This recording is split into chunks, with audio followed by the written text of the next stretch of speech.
les islamistes réellement intégristes et les plus extrémistes. Pour ce qui est de la liberté de réunion, de rassemblement, de manifestation, on a régulièrement la violence policière contre ces manifestations. Nous-mêmes, à la MDH, on a organisé le 15 juin dernier une manifestation et on a été tabassé publiquement. Notre présidente en particulier a été tabassée. Donc, pour ne pas m'allonger beaucoup, je parle autre chose au problème de la justice. La justice marocaine, elle est toujours sujette à 3 tares essentielles. Elle n'est pas indépendante, elle est corrompue et elle est peu compétente. On peut ajouter pour la justice qui s'occupe des lois, de la loi sur la famille, que cette justice est plutôt conservatrice. Parce que de formation, ils sont conservateurs. Et comme pour cette loi de la famille qui a été un progrès par rapport à l'ancienne loi sur la famille, qu'on a appelé le code du statut personnel, eh bien, cette loi qui est en progrès par rapport à ce code de statut personnel, on a laissé beaucoup d'aspects de son application à la justice, mais malheureusement, comme la justice est conservatrice, en plus des autres tâches de la justice marocaine, eh bien, la femme marocaine n'a pas beaucoup profité de cette loi sur la famille. Pour ce qui est de la situation dans les prisons, les prisons marocaines, il y a une dégradation de la situation dans les prisons marocaines. Et dernièrement, après l'évasion de 9 membres de la Talibia JHDIA qui avaient été condamnés pour terrorisme à des peines allant de 20 ans à la peine capitale, il y a 9 personnes qui se sont évadées de la prison.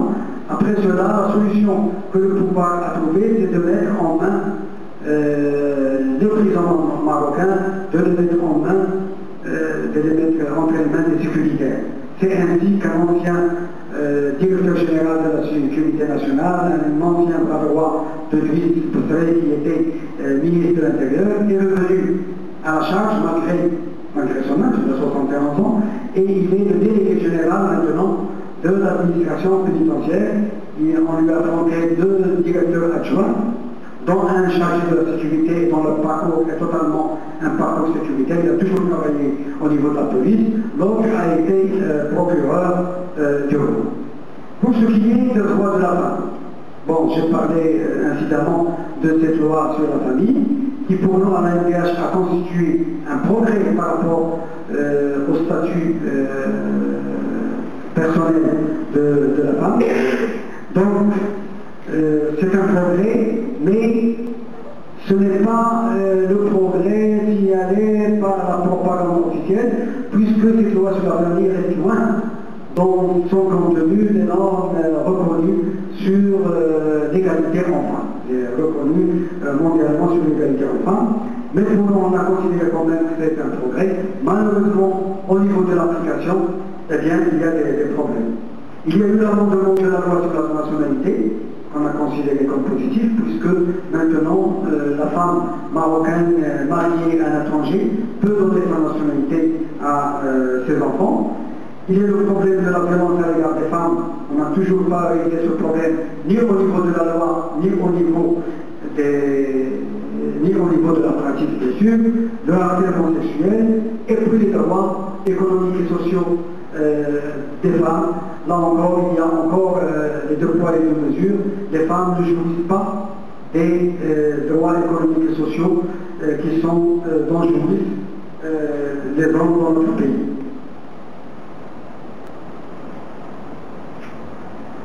Il y a bien sûr les droits économiques, sociaux et culturels de manière générale au Maroc, qui restent par rapport des droits économiques et sociaux.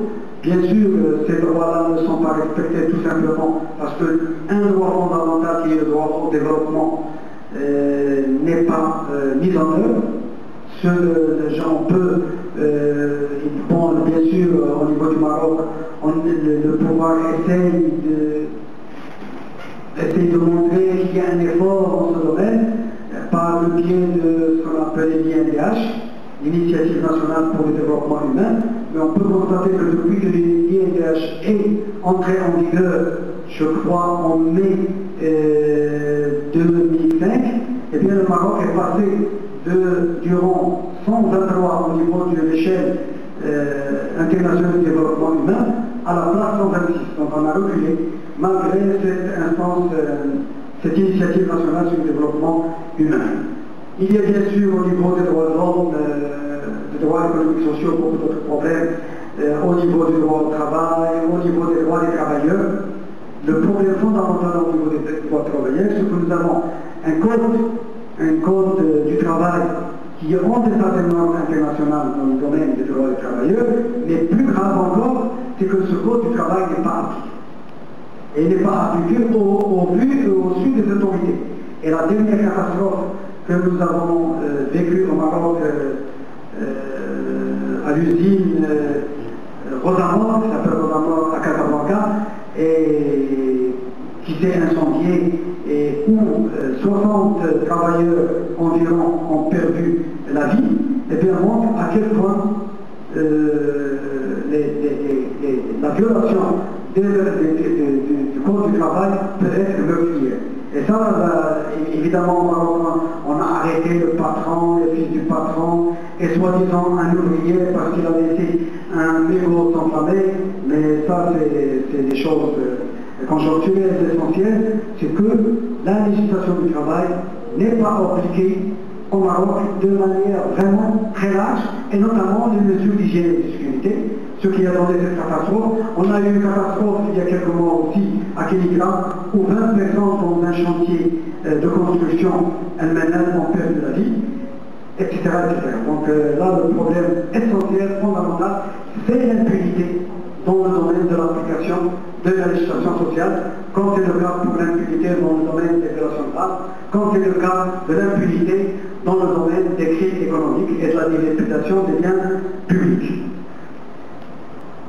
Les droits culturels, je ne m'attarderai pas, je dirais simplement que les droits linguistiques et culturels amateurs ont connu un certain progrès dans le traitement, mais on est encore loin des droits linguistiques tels qu'ils sont revendiqués par les défenseurs de la culture amazigh et de la langue amazigh. Les problèmes liés à la migration, c'est un problème qui est toujours abordé par l'INDH, que ce soit la migration ici des Marocains qui se trouvent ici, ou que ce soit la migration des subsahariens et le calvaire subi par les subsahariens de notre pays, où malheureusement le pouvoir au Maroc joue le rôle de gendarme au profit de l'Union européenne. Et ça, c'est un dossier dont nous nous occupons beaucoup. Alors pour conclure, j'ai essayé de brosser un tableau sur la situation des droits humains au Maroc. Et bien sûr, quand on dit qu'on n'est pas encore dans un pays démocratique, on n'est pas encore dans un état de droit, on n'est pas encore en transition vers la démocratie, bien sûr, on peut deviner qu'on a beaucoup de défis au Maroc pour les démocrates marocains, pour les défenseurs des droits humains. C'est pour ça que nous œuvrons au renforcement de l'ANDH. Notre association s'est beaucoup renforcée malgré les difficultés. Nous avons maintenant 74 sections au niveau du Maroc. Nous avons plus de 8000 adhérents. Et bien sûr, malgré le renforcement de l'ANDH, nous considérons que ce n'est pas suffisant. Ce n'est pas l'ANDH toute seule qui va faire face aux forces qui, contraires à la construction de l'état de droit, d'où le fait que nous avons grandi comme modèle l'unité d'action de tous les démocrates, de tous les défenseurs des droits de l'homme au Maroc, et d'où le fait que nous sommes sur le front dans tous les réseaux qui défendent un droit ou un autre parmi les droits humains, d'où le fait aussi que nous cherchons à renforcer la solidarité internationale dans le domaine de la défense des droits humains, d'où le fait aussi que nous avons essayé au niveau de l'ANDH d'établir un réseau de défenseurs des droits humains au niveau des pays maghrébins, puisque il y a 2 ans, le 30 mars 2006, nous avons mis en place la coordination maghrébine des organisations des droits humains, qui regroupe 14 associations de Mauritanie, du Maroc, d'Algérie, de Tunisie et même de Libye. Donc toutes ces associations associations-là, toutes les associations qui comptent dans la défense des droits humains font partie de cette coordination maghrébine des organisations des droits humains. C'est la NDH qui est l'organisation coordinatrice de cette coordination maghrébine, et tout le fait aussi que nous accordons au niveau de la NDH beaucoup d'importance aux forums sociaux, que ce soit le forum social mondial, le forum social méditerranéen, le forum social maghrébin qui aura lieu pour la première fois, le premier forum social maghrébin qui aura lieu au mois de juillet prochain au Maroc, et même les forums sociaux que nous avons au niveau du Maroc, au niveau des différentes villes du Maroc. Donc je m'en tiens là.